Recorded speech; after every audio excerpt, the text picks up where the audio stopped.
Village. तो जब village के लिए विलेज पंचायत हम इलेक्ट करते हैं तो पूरे विलेज को नंबर ऑफ वार्ड्स में डिवाइड करेंगे।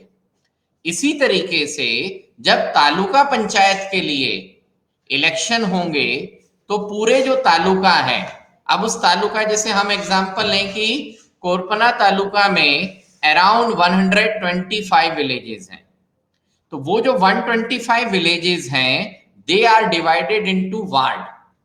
ठीक है, सो एक वार्ड में हो सकता है कि 5 या 6 विलेज हो, तो 6 या 7 विलेज मिलकर के क्या बनेगा, एक वार्ड बनेगा। अब 5 या 6 7 विलेज मिलकर के एक वार्ड बना, इसका मतलब क्या हुआ कि जो 6 विलेजेस हैं उन्होंने मिलकर के एक सदस्य किसमें चुना, जनपद पंचायत में चुना। तो 6 विलेजेस ने मिलकर के क्या इलेक्ट किया, 1 मेंबर ऑफ तालुका पंचायत।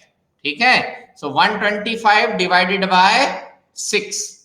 ठीक, तो एक तालुका पंचायत में हो सकता है 20, 18, 17, 22 ऐसे क्या होंगे, मेंबर्स इलेक्ट किए जाएंगे।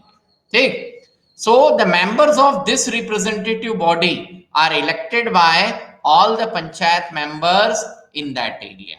ठीक, likewise all the panchayat samiti or mandal in a district, okay, together form one more body and that is constitute the jila parishad। ठीक है, so most member of the jila parishad are elected। तो जैसे तालुका पंचायत में ward members बनेंगे, वैसे ही district level पर क्या बनेगी, जिला परिषद या जिला पंचायत। ठीक है, जिला पंचायत में भी लाइकवाइज क्या होगा, मेंबर्स आर इलेक्टेड। ठीक है, यहां तक आई बात समझ में। So most members of the Zilla Parishad are elected members. Members of the Lok Sabha and MLAs of that district and some other officials of other district bodies are also the member of the जिला परिषद। अब इसका मतलब क्या है, इसका मतलब ये है कि जब जिला परिषद का फॉर्मेशन होगा, जब किसका फॉर्मेशन होगा,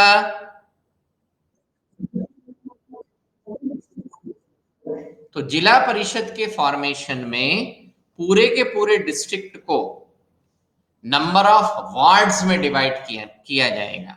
ठीक है, और एक वार्ड से एक मेंबर ऑफ जिला परिषद इलेक्ट होगा।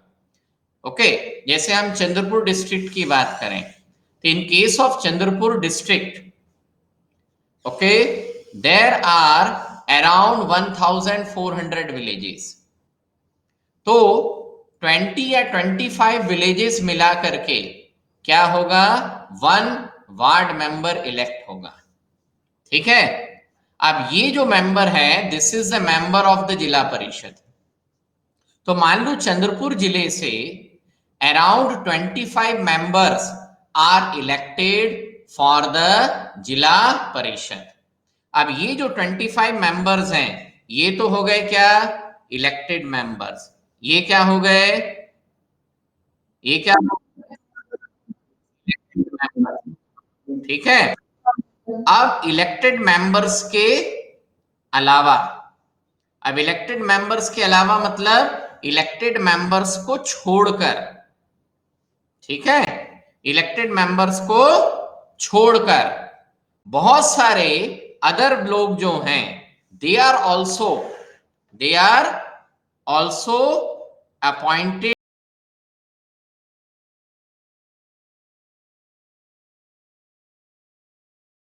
परिषद।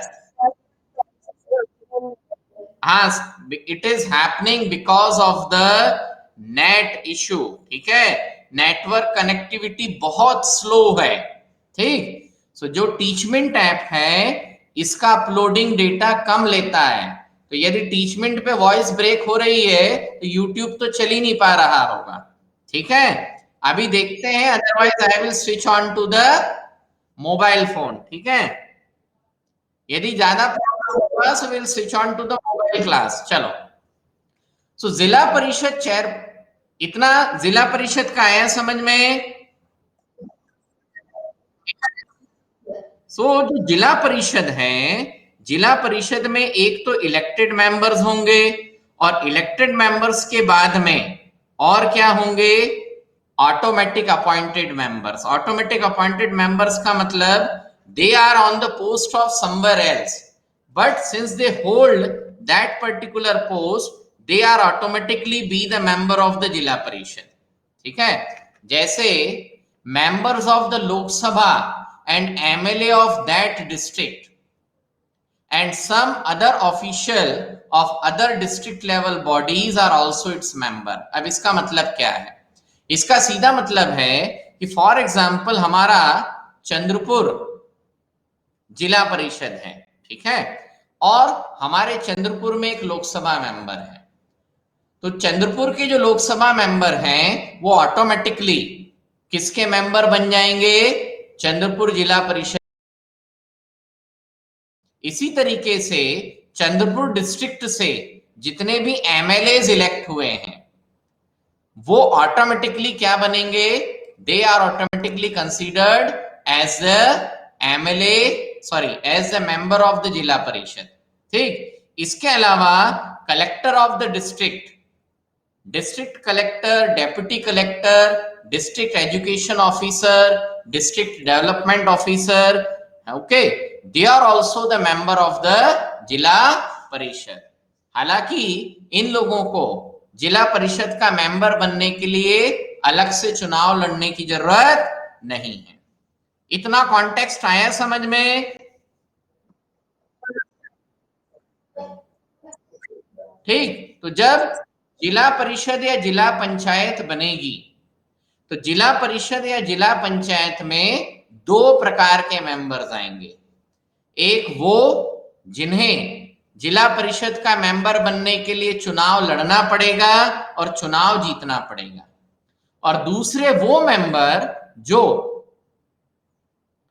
जिला परिषद का ना तो चुनाव लड़े ना ही चुनाव जीते, but they are automatically the members of the Jila Parishad because they hold some important position either as a member of Lok Sabha, MLA और उनका डिस्ट्रिक्ट लेवल के एडमिनिस्ट्रेशन में कहीं ना कहीं क्या है, एक बहुत इंपॉर्टेंट पोस्ट है।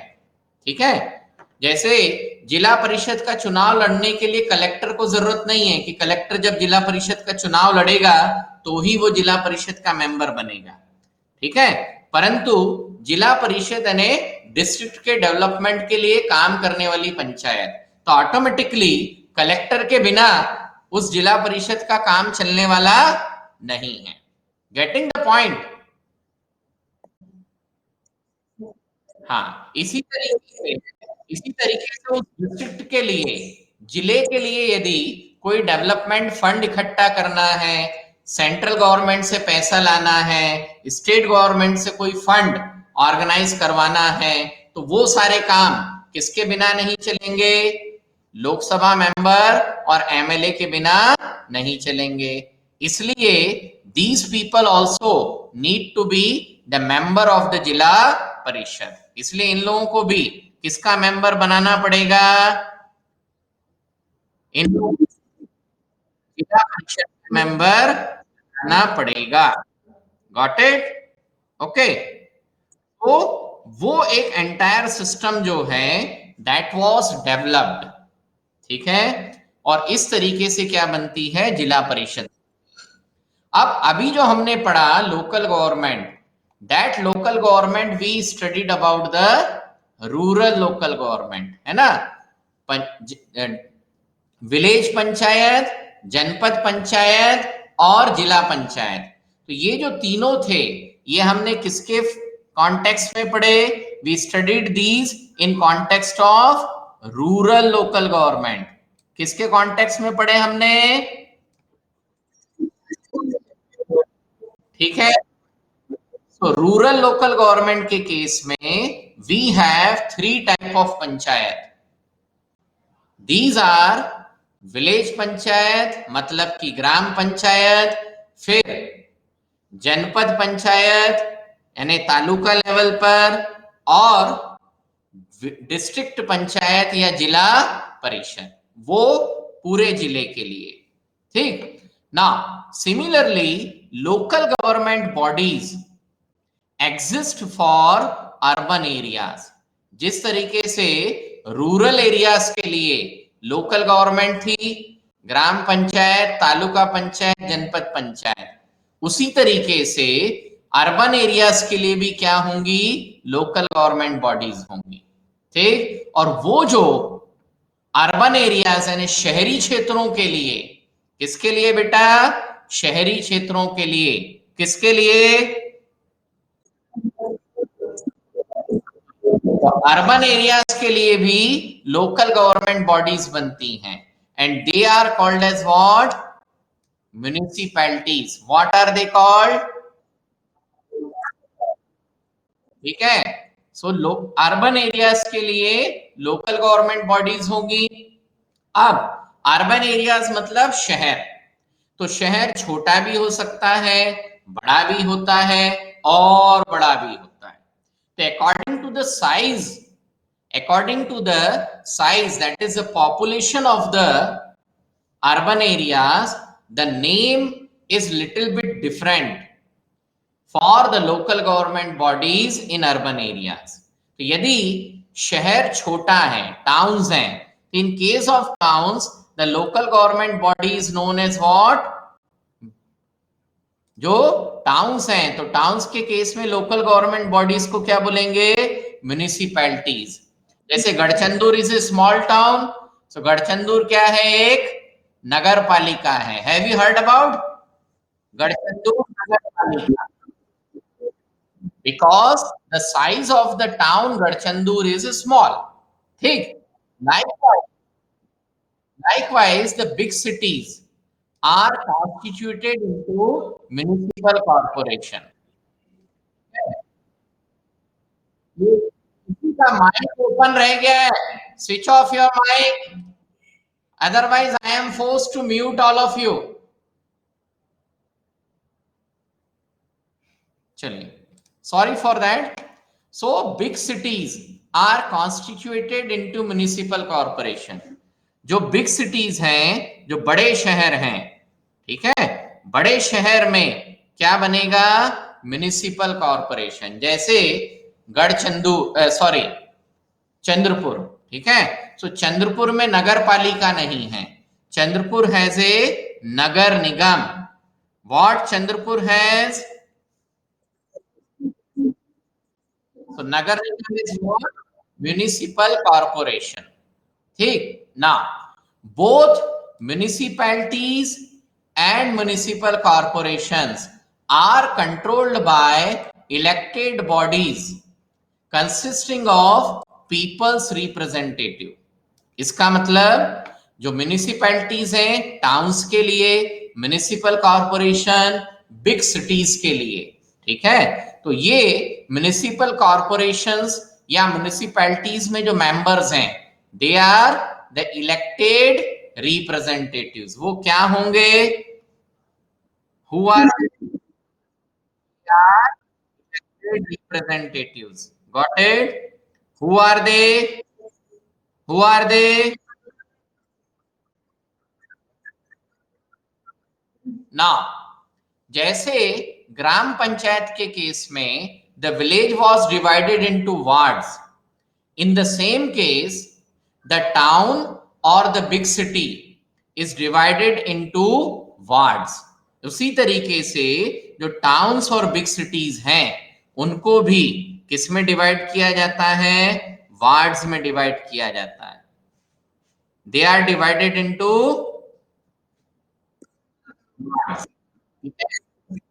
अब उनको जब वार्ड्स में डिवाइड करेंगे तो हर एक वार्ड से क्या इलेक्ट होगा, वार्ड मेंबर इलेक्ट होगा। क्या इलेक्ट होगा, अब now listen properly.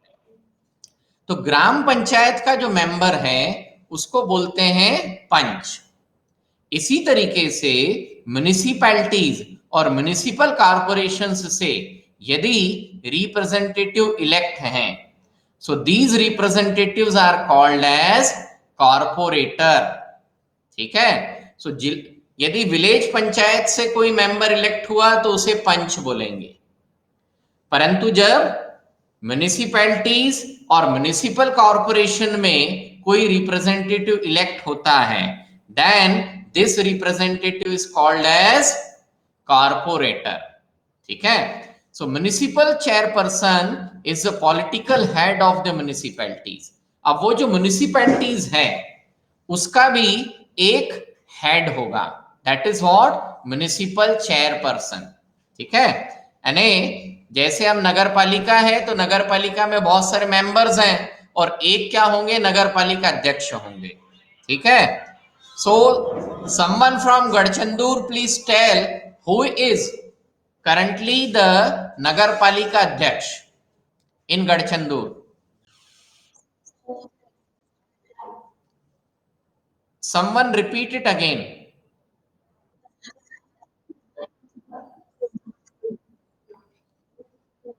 Someone name having surname Atram.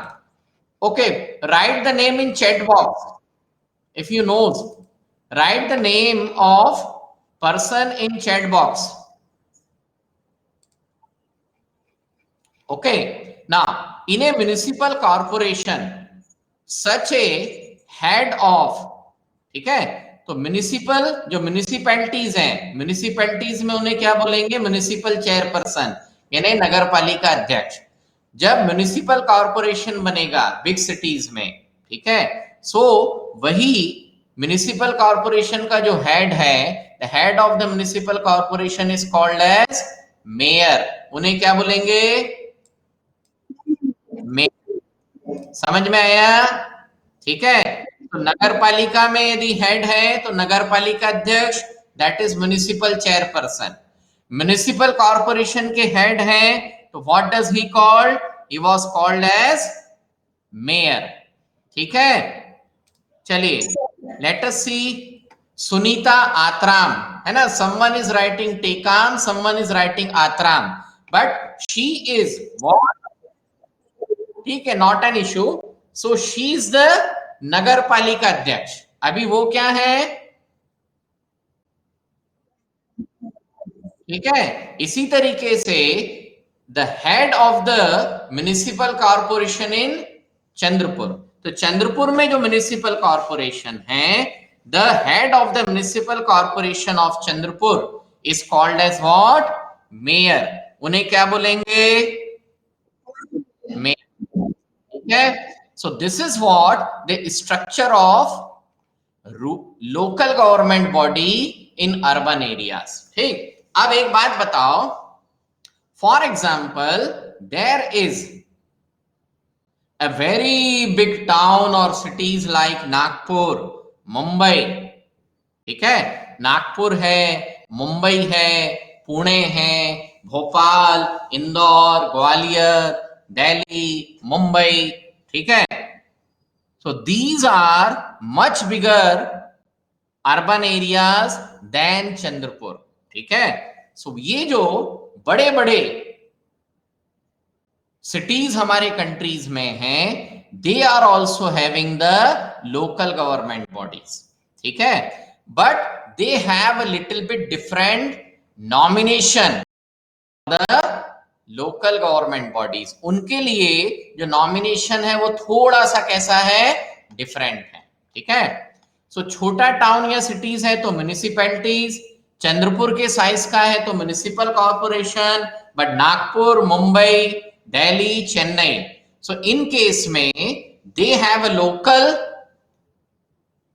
Government bodies और उसका नाम क्या कहलाता है, metropolitan corporation. What are they called, metropolitan corporation. ठीक है, in Hindi if it is translated it is called as mahanagar palika. ठीक है, so Nagpur has a Nagpur metropolitan corporation, Pune has a Pune metropolitan corporation.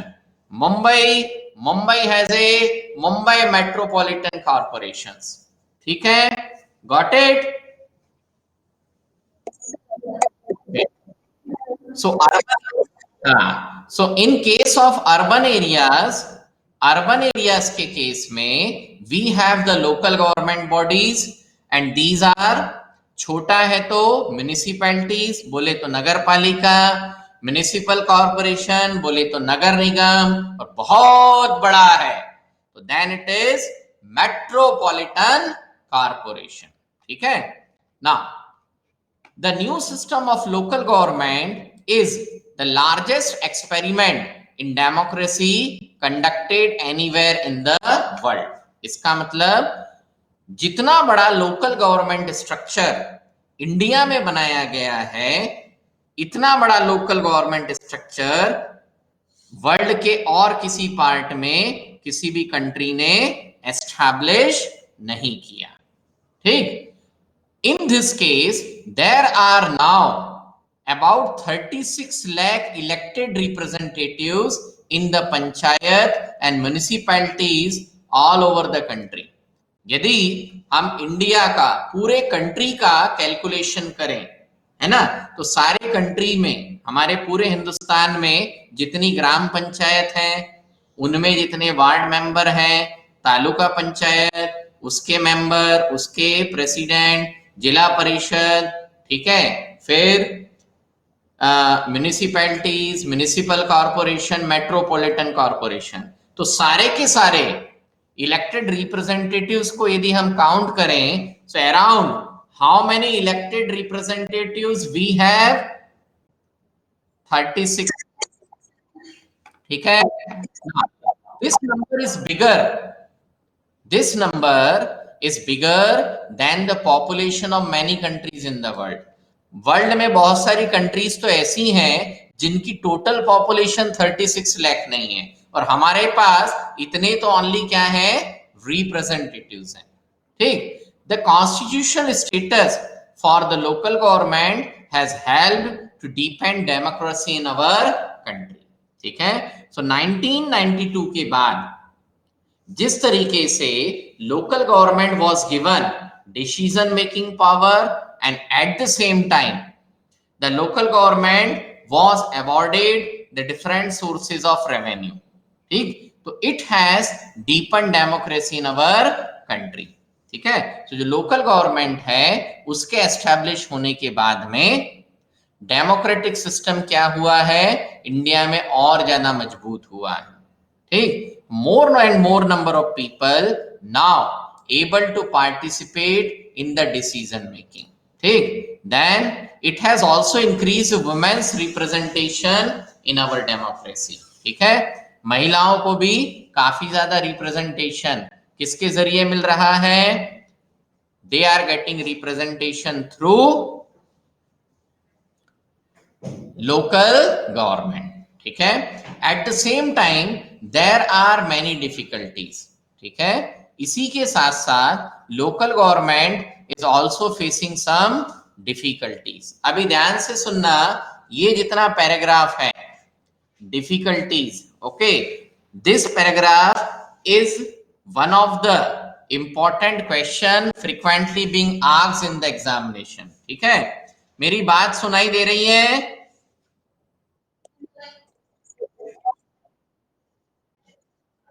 Okay. तो आगे जो हम 4 लाइनें पढ़ने वाले हैं, okay, these are the part of one of the answer of your important question. तो क्वेश्चन कैसा है, मैं जब नोट्स दूंगा आपको पूरी तरीके से समझ में आ जाएगा. तो क्वेश्चन ये है कि what are the difficulties faced by, what are the difficulties faced by local government in India. ठीक है. तो इंडिया में लोकल गवर्नमेंट कौन कौन सी समस्याएं फेस कर रही है. ठीक. तो what are the problems face? तो द फर्स्ट डिफिकल्टी और problem is what? Elections are held regularly and enthusiastically but gram sabhas are not held regularly. ठीक है. सो जो पहली प्रॉब्लम है वो क्या है कि the meeting of the gram सभा आर नॉट हेल्ड रेगुलरली। ठीक, अब सेकंड इश्यू क्या है, most of the state government have not transferred significant power to the local government. ठीक है, क्योंकि जो 1992 का कॉन्स्टिट्यूशनल अमेंडमेंट था, है ना, उसमें स्टेट गवर्नमेंट के ऊपर छोड़ दिया कि आप आपके लोकल गवर्नमेंट को कौन सी पावर देंगे और कौन सी पावर नहीं देंगे। So most of the state government have not transferred the significant powers to the local government. Local government को पर्याप्त पावर, पर्याप्त शक्तियां नहीं दी। ठीक, nor have they given adequate resource। और तीसरी प्रॉब्लम क्या है कि लोकल गवर्नमेंट को पर्याप्त मात्रा में रिसोर्सेज अवेलेबल नहीं है। ठीक है, रेवेन्यू रिसोर्सेज नहीं है। तो कहने को पंचायत बना दी, पंचायत की जिम्मेदारी बहुत सारी दे दी, पर सोर्सेज ऑफ इनकम उनके पास में उतने नहीं है। So these are the few problems or difficulties faced by the local government in India. Okay, so that's all for this chapter. The chapter is over, explanation part is also over, concluded. Okay, so let us by today or day after tomorrow, है ना, 2 या 3 दिन में I will be sending the notes, question and answers on class WhatsApp group। ठीक है, class के WhatsApp group पर मैं क्वेश्चन आंसर्स भेज दूंगा। I will try to upload the notes also on Teachmint tab. ठीक है, got it? So we are winding up this session here only. Okay? So all of you can now leave the class. Thank you, students. Goodbye. Enjoy your day. Enjoy your studies. Thank you.